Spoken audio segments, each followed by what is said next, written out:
zeroing in today on school choice and the virtues of providing parents with the opportunity to choose the best educational institution for their children. Or maybe it's a homeschool opportunity and they'd rather do it themselves.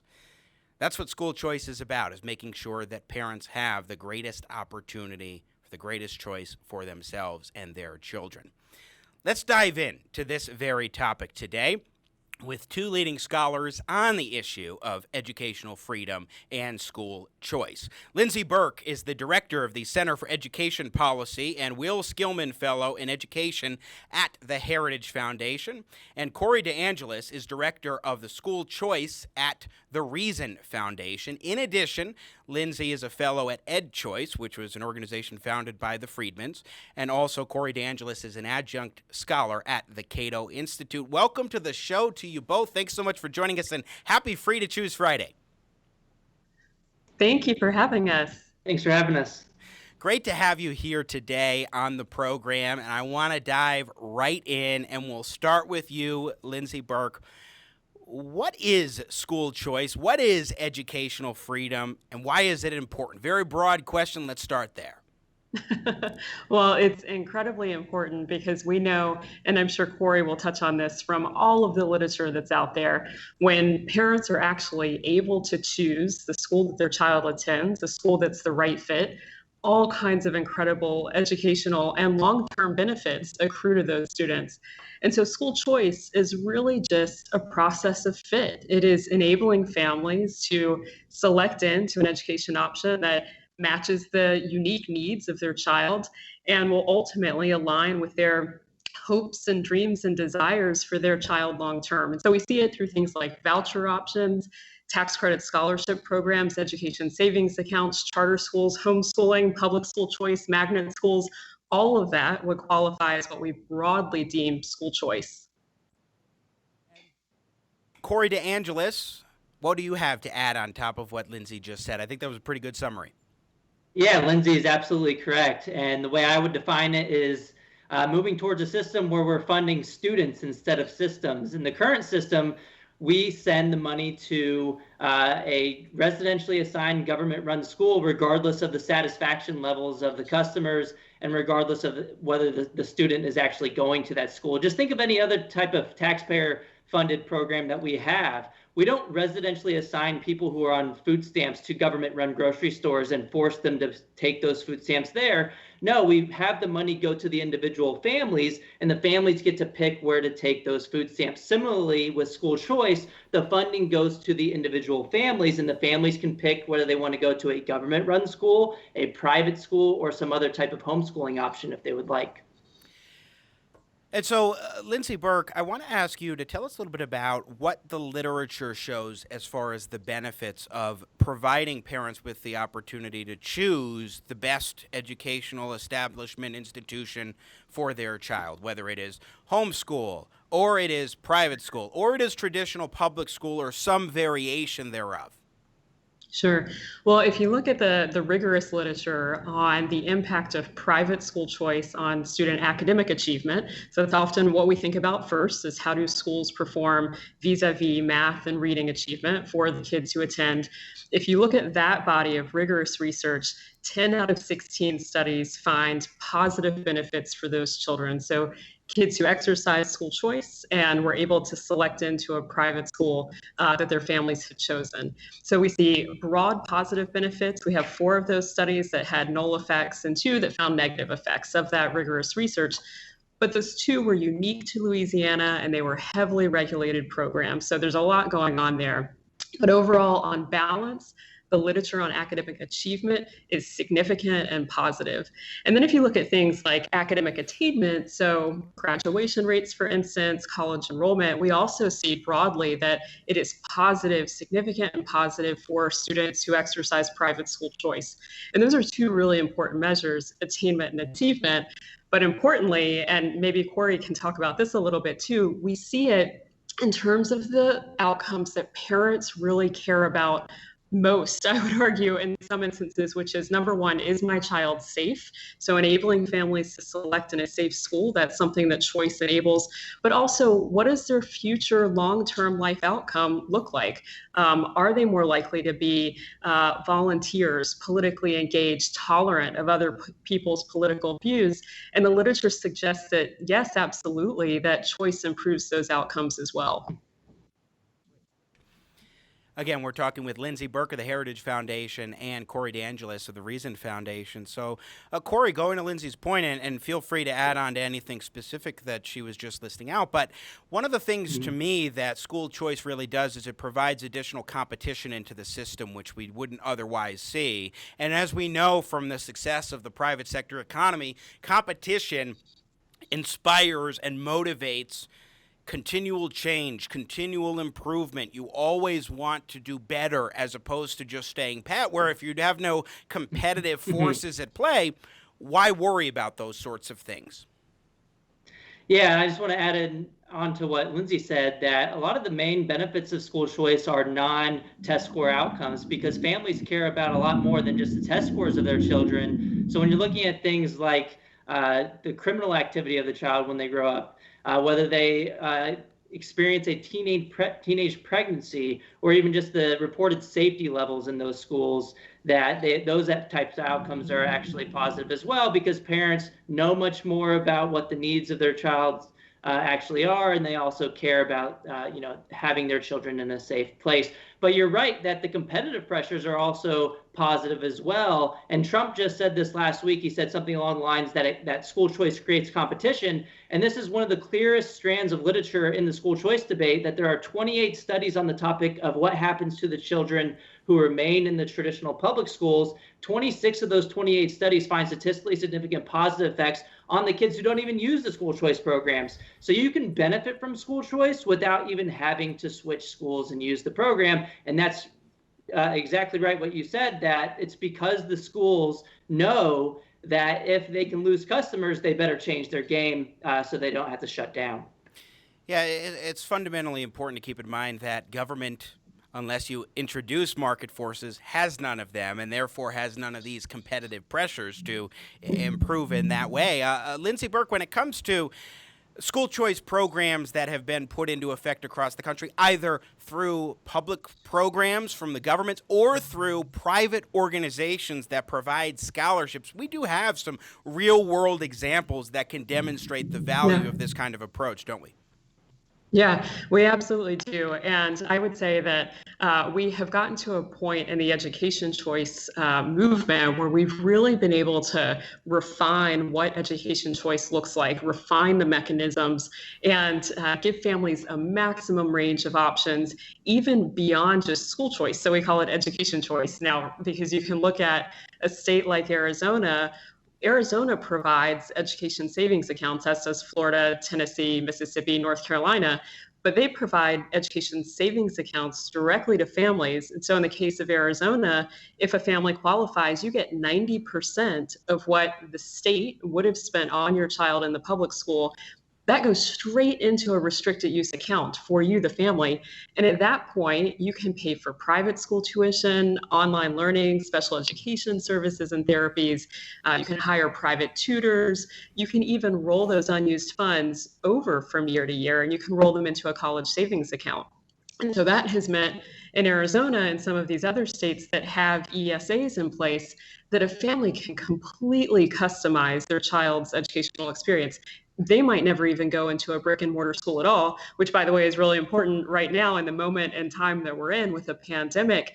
That ability to customize and to tailor means families might hire a private tutor, buy curriculum, do some online learning, and craft a completely spot-on education for the needs of their child.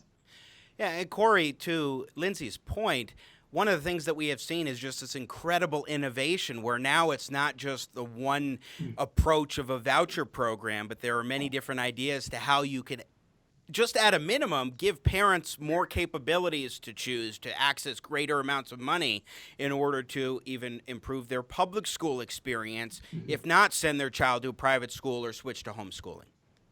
Yeah, it's totally right. And I think Lindsey hit the nail on the head that the future of school choice should actually be called education choice in the form of an education savings account, where you get the money following the individual child instead of having it in the form of the voucher, which can only be used for private school tuition and fees.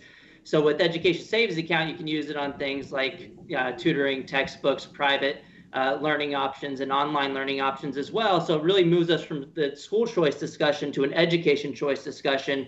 And I also want to point out that another way of thinking about it is kind of like Andrew Yang's universal basic income proposal. I like to call it universal basic education income, because that's essentially what it is. You're providing funding to the families, and the funding can be used for any type of educational expenditure that's approved by the government. And so maybe Andrew Yang will come out in support of education savings accounts if we start calling it universal basic education income. You know, I think we should find a way to ask him that very question. He just might actually be on board with that sort of proposal. Corey DeAngelis, again, our guest, a fellow at the Reason Foundation, where he is director of school choice, also adjunct scholar at the Cato Institute. Lindsey Burke, our guest, is the director of the Center for Education at the Heritage Foundation, and also a fellow at EdChoice, originally founded, when you trace it back, by Milton and Rose Friedman. And I want to play a clip of the great late Milton Friedman responding to a criticism. This is back in 1980 from his Free to Choose series in Cut 5. This is Milton Friedman responding to some of the criticisms leveled against school choice from a liberal that was on that very program. The finest schools that you saw in that film were schools that deliberately kept out the most difficult students. Of course you can have a wonderful school if you pick students who are whose parents whose parents are so highly motivated that they're willing to spend more money and willing to go out of their way to do something like that. Now, the public schools have to take the handicap, must provide bilingual education, must engage in busing or other programs in terms of integration, must do all of these things, whereas the private school can come along and say, well, if your child has no problems, you know what we can do? We can offer you a school where you don't have to sit next to a child with these other problems. We're going to put you next to other children who are advantaged. I think in the real world, there is no competition between private schools and public schools, because private schools, especially parochial schools, do not have to comply with federal and state mandates and constitutional limitations and things of that sort. Dr. Andrig. I think the role of public education in a democracy is not akin to that of the marketplace. The purpose for the common school is not the same as the purpose for the marketplace. We are trying in our public schools to create a democracy, to create an educated electorate. If you're going to do that, you have to have the common school. Okay, I forgot that actually I wanted to have these liberals in 1988 to whom Milton Friedman responded, shown on the screen, so that you could both respond to them. Lindsey Burke, you first. Go ahead. What are your thoughts? I mean, I will never respond as whatever Milton Friedman himself had responded as well as he would have responded, but I will give it a shot. None of us could. To invoke, what Friedman said, right? And when he wrote his original 1955 essay on the role of government in education, this was where he first really articulated the idea of school choice, of vouchers specifically. And he said, separate the financing of education from the delivery of services, that public education does not require government administration of schooling. And he made that point really forcefully, but it did remain an academic idea for a long time. But now we have seen over the past few decades it work in practice, and everything that you just heard from those folks, the progressives, I guess, at the time in that 1980 film, is completely inaccurate. And I would say the number one reason that is inaccurate is because families are selecting into these options. No one is forcing a family to attend a private school that they do not want to attend. The same cannot be said for our government assignment model of schooling, where we relegate a child to a government-run school based on where their family can afford to buy a home, regardless of whether or not that school is the right fit. And so Friedman would have said, we're breaking housing apart from schooling, and we're actually putting power back in the hands of families to determine for themselves and for their child if a given private school is the right fit, and giving them the financial tools by simply allowing dollars to follow them to pay for that private school tuition. And I'll let Corey weigh in as well. But this idea, one of the gentlemen in that clip said, well, public schools try to infuse democracy and civic values. Well, the operative word there is try, because we know from all of the empirical data that public schools too often are failing on so many important metrics like reading achievement, right? Only a third of students across the country can read proficiently. Fewer than that can do civics and mathematics proficiently. Only 1/3 of Americans across the country today can name a single branch of government.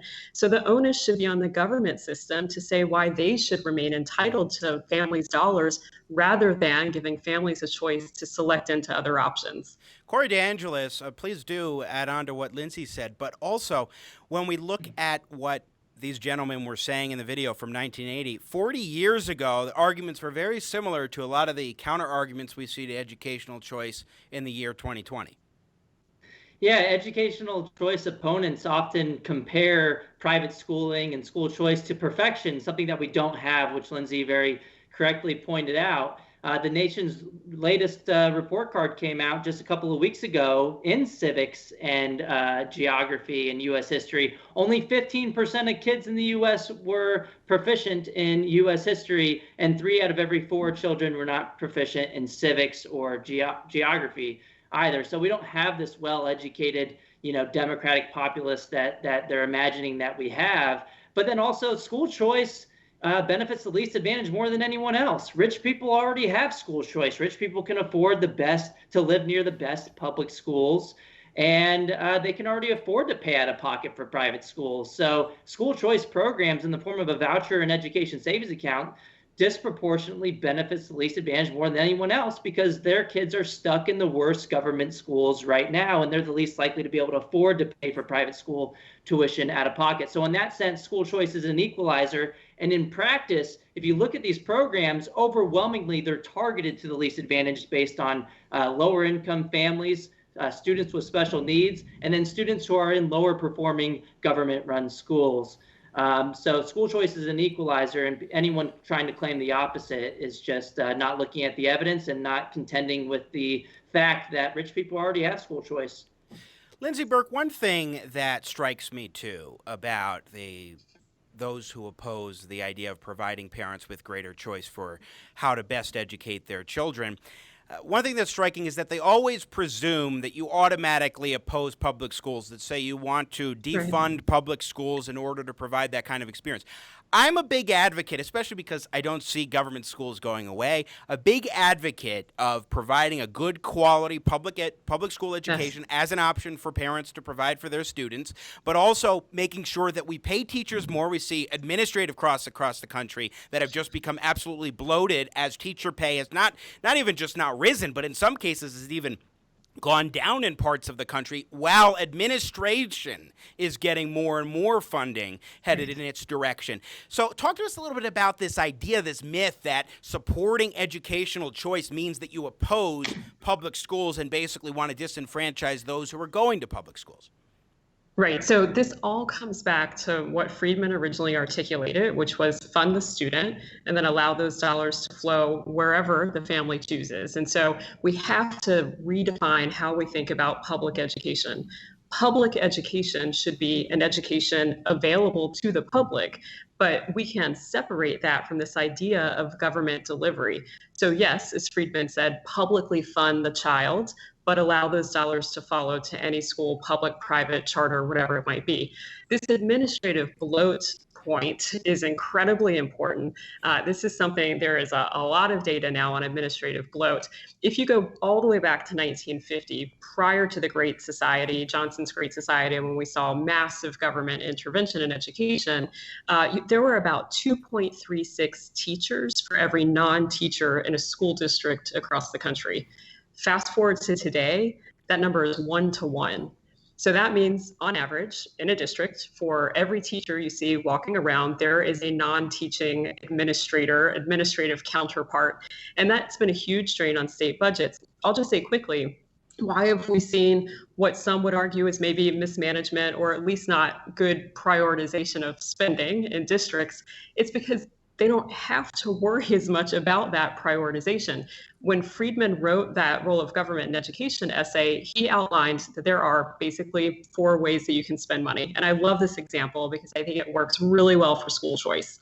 So Friedman said, you can spend your own money on yourself, you can spend your own money on somebody else, you can spend somebody else's money on yourself, or you can spend somebody else's money on somebody else. That last category is how public schools spend money. It's just how they're designed. They spend somebody else's money, your taxpayer dollars, on somebody else's children. And so there's very little, if any, incentive to economize or to maximize value. School choice options get us much, much closer to spending your own money on your own children. And so that is why not only do they maximize educational opportunity and outcomes, but they help with that dollar allocation as well.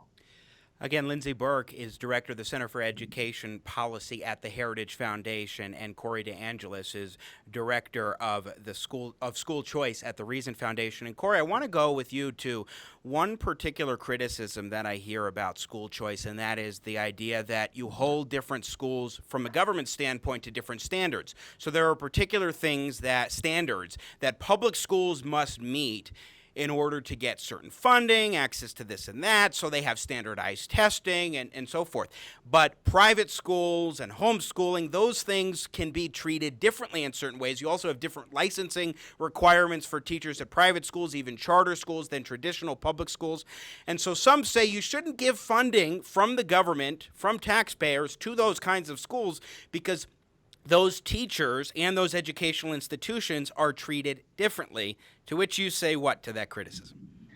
You shouldn't give funding to any schools at all. The funding should go to the individual. No, the funding should go to the person, and the person should be able to choose those government schools if the regulations are actually beneficial. And if standardized testing requirements are actually beneficial, then families will continue to choose those government-run schools.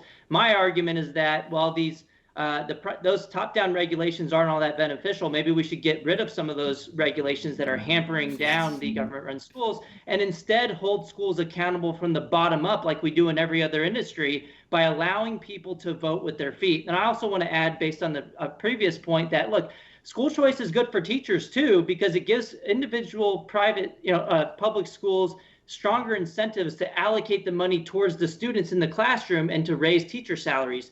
If you look at Ben Scafferty's latest report on this, he found that between 1992 and 2014, real inflation-adjusted per pupil spending in the U.S. has gone up by 27%. Real teacher salaries have actually dropped by 2% in the U.S. Where's all the money going? It's not going to the classroom. And that, I argue, is because the public schools do not have strong incentives to spend the money wisely. Well, that's for sure. And Corey DeAngelis, I want to add and have you address the fact that when you have the system structured the way that it is, it provides incentives to mismanage those funds, not just disincentives, but from managing it properly, but oftentimes incentives to mismanage. One of the reasons that I think we have a lot of administrative bloat is particularly because there are more federal regulations and standards and tests and all sorts of things that then you have to hire people in order to file the compliance reports and make sure that all the things are met. Yeah. That's a recipe for disaster in many situations. Well, when a private school underperforms, it shuts down. When a government school underperforms, it gets more money. They can always say, look, we're underperforming because we don't have enough money. The incentive system is completely backwards in the government sector because they can always say that they're failing because they don't have enough money. On the other hand, in the private sector, if you're not performing well, you just either have to shape up or shut down, and that's completely different. And that's one of the main problems. Yeah, and if I could just give an example to put a finer point on that, if you look at a place like Detroit Public Schools, it is probably one of the, most frustrating examples. Their outcomes, they have a 6% reading proficiency rate, single digits, 6% of their students can read proficiently. And yet they are spending $15,400 per kid. Think about that over the lifetime of the academic lifetime of that child, from kindergarten to graduation. If they graduate, Detroit's spending $200,000 on that student to get a 6% graduation rate. And there is no accountability in place for those outcomes whatsoever. Yeah, I think that's very well put. And one thing I want to add is a clip here real quick, from Kamala Harris, who is in the running to be Vice President of the United States. She was on one of the Sunday shows, I think it was this past Sunday, and this is what she had to say about addressing some racial issues in the country vis-a-vis education. George, we all witnessed the tragic murder of George Floyd. The people protesting in the streets are protesting what has been a long-standing issue in America that needs to be addressed. And it can be done in a way that does not require us to create fear in people. The reality of it all is this: there needs to be accountability and consequence for anyone who breaks the law and breaks the rules.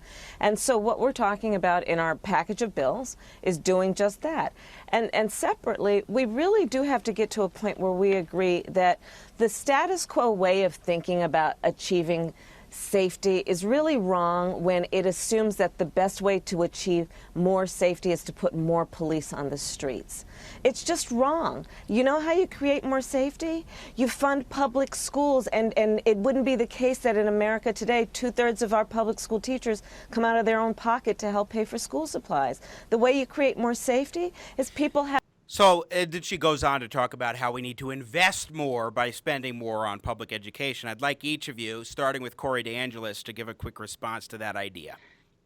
Yeah, the New York Times just gave her a platform a few days ago, I think it was less than a week ago, where she actually made the claim that we have been essentially defunding education for years over the past few decades. That's not true. They should add a clarification statement, because we have each decade increased per pupil expenditures in the U.S., even after adjusting for inflation. Since 1960, we've increased per pupil education expenditures after adjusting for inflation by 280% in America. And in her own home state of California, the increase has been over 100% since 1970 after adjusting for inflation. So we've already thrown more and more money into the system, but we shouldn't expect the results to be any different over time if the money isn't actually being allocated effectively. And as I've said before, if you have a monopoly and you don't have any meaningful incentive to actually allocate those dollars towards your customers in the classroom, well, you're still going to see teachers in the future having to dig into their own pockets to pay for school supplies. And that just highlights that the money is being wasted if you still have teachers not seeing increases in salaries, and if you have teachers having to dig into their own pockets for providing school supplies. That's just showing that the system is not allocating dollars efficiently. Well, for that op-ed, I think whoever the new opinion editor is at the New York Times should probably be fired for allowing factual inaccuracies to get published on the opinion page. Lindsey Burke, a quick thought? Well, I would just say quickly that it's interesting to see people on both sides of the aisle say that, hey, all of a sudden special interest groups are blocking accountability. They're applying it to policing at the moment, but it will be interesting to see if these same groups take a more critical eye of teachers unions, understand that the unions have long been the blocker for accountability with regard to K-12 education. But, I think to just reiterate what Corey said, all of this comes back to how to better allocate resources. It's not about spending more money. It's about who controls those dollars. And until we change that part of the equation to say that it is parents and not some distant government bureaucrat who doesn't even know your child's name, until we empower those families, nothing's going to change. So final question to both of you, and we'll start with Corey DeAngelis, again, Director of School Choice at the Reason Foundation, and then go to you, Lindsey Burke, Director of Education, the Center for Education Policy at the Heritage Foundation. And that is, the pandemic has really changed a lot of things in terms of how education has been done for the last several months, how educators are looking at doing things next year. What have we learned from the coronavirus pandemic as far as educational opportunities are concerned, and what do you think this tells us for policymakers moving forward? Corey. Yeah, so we've seen recent polling from Common Sense Media finding that private schools adapted much more quickly than public schools to the pandemic.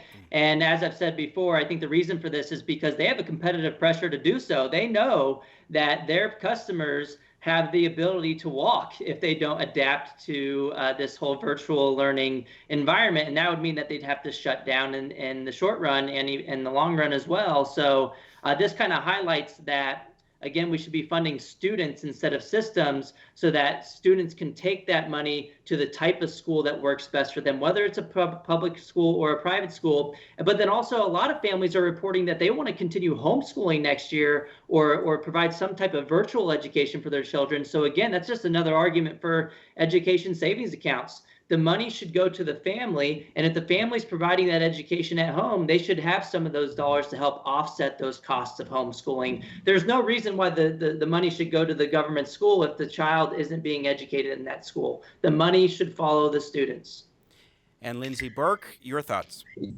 Yeah, I would just say right now, families across the country, everybody's homeschooling. They physically cannot enter the school buildings that their tax dollars are paying for. So they absolutely deserve to be able to control those dollars. They always deserve to be able to control those dollars, but particularly now because they're paying for schools that they literally cannot access. So emergency education savings accounts are really important. But I think just broadly, it shows exactly what Corey said, that we need to make our financing of K-12 education much more nimble.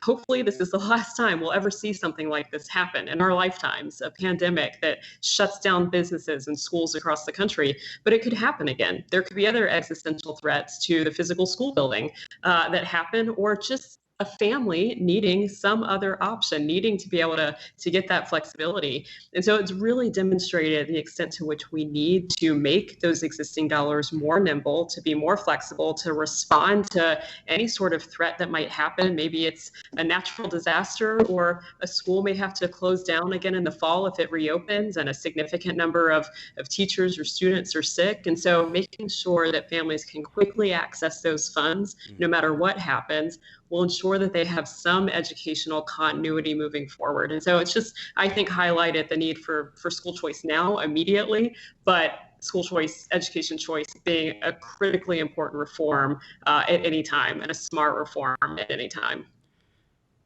What a great discussion. Very important issue, making sure that parents do have education choice for their children. Lindsey Burke with the Heritage Foundation and EdChoice.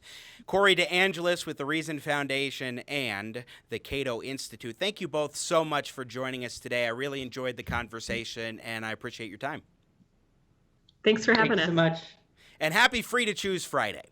Once again, Lindsey Burke and Corey DeAngelis joining us here on Jimmy at the Crossroads, coming to you in partnership with the Washington Examiner. And really, it is, make no mistake, it is critical that we make sure that kids have the opportunity to go to the best educational institution of their parents' choice. Their parents know who they are, what they need better than some bureaucrat in Washington, D.C., or in some state capital.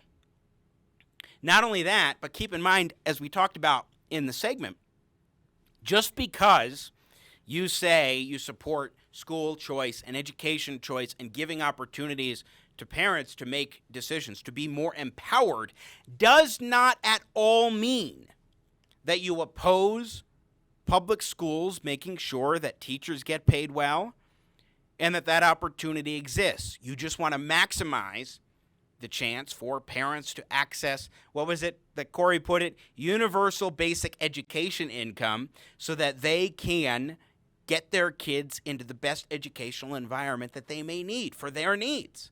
And this pandemic has certainly shown that, and certainly shown some of the benefits of homeschooling and of private schools being able to adapt. We need to empower public schools to make more of these decisions themselves, even more effectively. That's what we need to be focusing on, and it does not in any way, shape, or form mean that you don't like teachers or that you don't support funding public schools enough. I certainly do. I have done a lot of work in public K-12 education, running an educational nonprofit over the years, and I've learned a lot about how wonderful teachers really are and why so much of the funding structure is just absolutely out of whack. It is important we address all of these issues in a comprehensive way and maximize educational choice. Thanks for watching this clip from Jimmy at the Crossroads. You do not want to miss a minute of engaging, intelligent talk.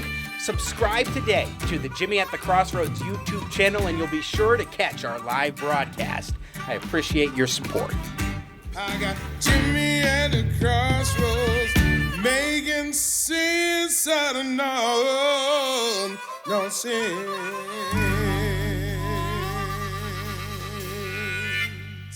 Yeah. Awesome.